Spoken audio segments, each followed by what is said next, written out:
Maintenant, on va parler du flux avec React. On a vu comment placer du state en tant que props d'un élément parent à un élément enfant. Donc ici, import useState from React. Donc on va se faire une variable d'état, const state set state est égal à useState. Et ici, on va faire props depuis le parent. Ensuite, ici, j'ai mon composant, d'accord? Donc, je vais venir me l'importer. My component. Hop, et je vais venir ici, bien sûr, l'importer. Donc, my component.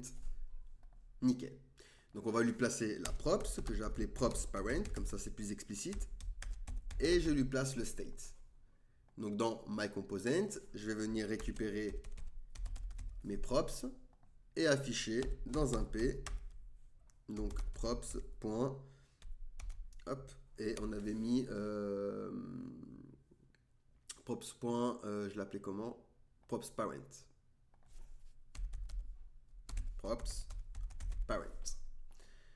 Nickel, donc j'ai bien ici props depuis le parent. Donc ça, on l'a vu, hein, on a vu comment placer du coup du state et le placer d'une props parent à l'enfant, mais on peut faire également le contraire.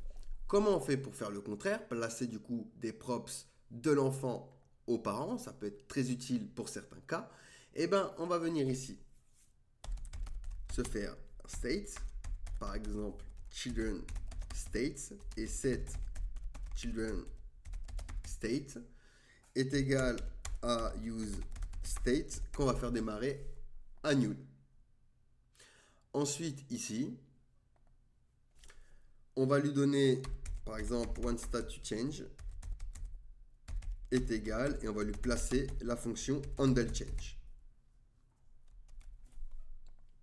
OK? Ensuite, ce qu'on va faire, un P, état du composant enfant, et on va faire référence du coup à notre child state. Alors, j'ai mis children state, pardon. OK? Donc ici, pour le moment, j'ai rien, c'est normal. Va falloir que je crée du coup ma fonction handleChange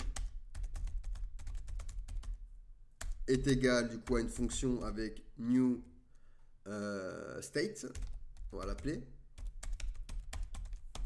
et on va faire un setChild states, et on va lui placer du coup notre variable new state à l'intérieur.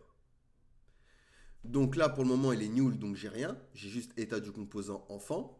OK? Donc je vais venir maintenant dans my component et je vais également importer useState.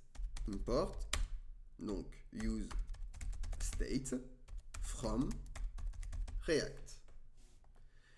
Donc ici, ma variable d'état, const, on va l'appeler internal state, et set internal state est égal à useState, et ça va faire state du child.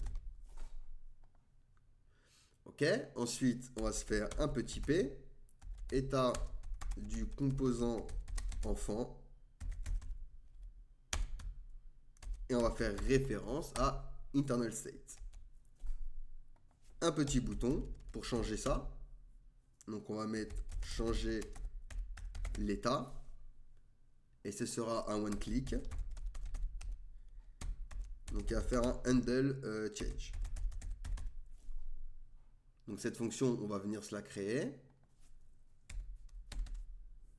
Const handle change est égal, hop, à une fonction fléchée. Const new state est égal à nouvel état du child state.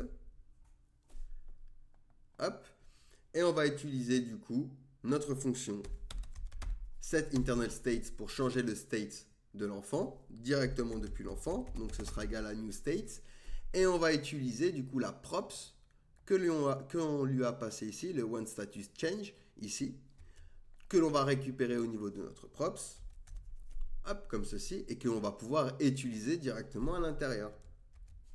Donc ici, je vais lui placer également new states. Donc maintenant, qu'est-ce qui se passe? Lorsque je viens ici, j'ai bien état du composant enfant, state du child. Donc ça, c'est depuis l'enfant. Et là, c'est depuis le parent. Et quand je vais cliquer, je vais changer le state de l'enfant. D'accord? J'ai bien un nouvel état du child.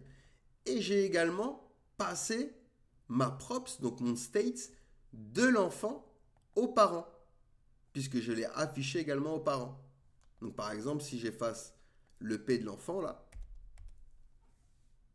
hop, on revient ici, état du composant enfant, tac, là je viens de placer mon state de l'enfant aux parents.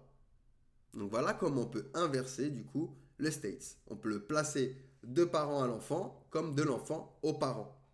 Allez, posez-moi des questions si vous en avez, sinon on va pouvoir passer à notre premier TP.